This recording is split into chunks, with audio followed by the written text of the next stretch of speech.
7h, 9h, Europe 1 matin. L'édito politique sur Europe 1 avec Le Figaro. Bonjour Vincent Trémollet de Villers. Bonjour Dimitri, bonjour Anissa, bonjour à tous. Bonjour Vincent. Vincent, 4 jours après le second tour des législatives, la France est encore dans un brouillard politique profond. La gauche revendique la victoire que lui conteste la droite, le centre, le président. Bon, qui a raison ? Alors, la gauche est arrivée en tête en nombre de sièges, c'est indiscutable, mais elle est à 100 sièges de la majorité absolue. On est donc loin du triomphe que proclame le nouveau Front populaire. Du haut de leurs 28%, les 4 partis qui composent cette alliance de circonstances se comportent pourtant comme si la France vivait un nouveau mai 81. Ce pourrait être ridicule si ce n'était pas inquiétant parce que certains membres du nouveau Front populaire cèdent déjà aux pulsions révolutionnaires. Adrien Quatennens veut marcher sur Matignon. Philippe Poutou s'en prend, je le cite, au camp des possédants, tandis que des socialistes, des écologistes somment le chef de l'État de nommer un Premier ministre issu de leur rang.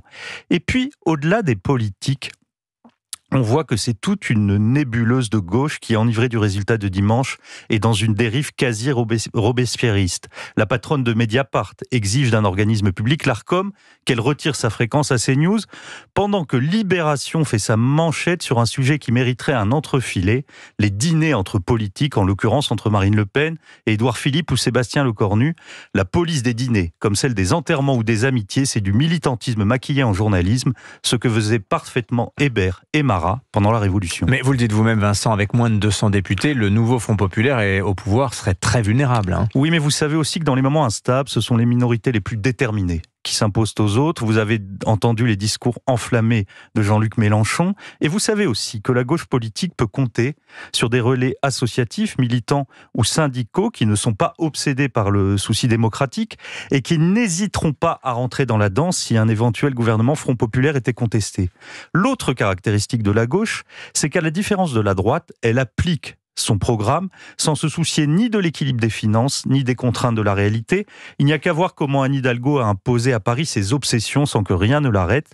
C'est pour cela que, comme le dit Bruno Retailleau dans Le Figaro, il ne faut pas qu'Emmanuel Macron nomme un Premier ministre venu de la gauche. Est-ce que vous pensez crédible, Vincent, que le président fasse le contraire, qu'il nomme un Premier ministre qui viendrait de la droite ? Il faudra voir dans une semaine, le 17 juillet, l'équilibre des différents groupes. Mais si la droite et le centre proposent un gouvernement minoritaire qui repose sur 220 députés plutôt que les 190 du NFP, ce serait tout à fait légitime. Le problème est que le texte publié hier soir par le président de la République dans la presse quotidienne régionale compromet cette perspective.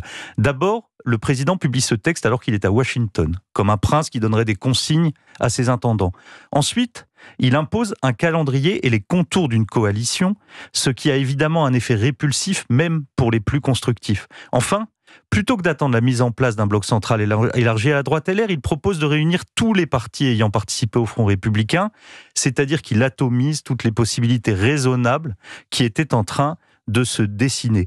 Le NFP est encore plus chauffé à blanc, les LR ne peuvent répondre que non aux injonctions du président qui leur demande de travailler avec les socialistes et les communistes, et même les députés de la majorité n'en peuvent plus de voir avec quelle constance Emmanuel Macron s'échine à être à contretemps.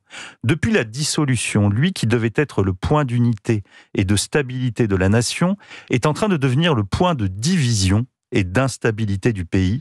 Par sa faute, l'été sera chaud, Dimitri, pas dans les t-shirts et dans les maillots, mais dans une société à vif qui va passer ses vacances sous la menace d'une gauche revancharde. L'édito politique sur Europe 1. Merci Vincent Trémollet de Villers. Et à la une du Figaro ce matin, Emmanuel Macron attend une coalition des forces républicaines. Merci Vincent, à demain.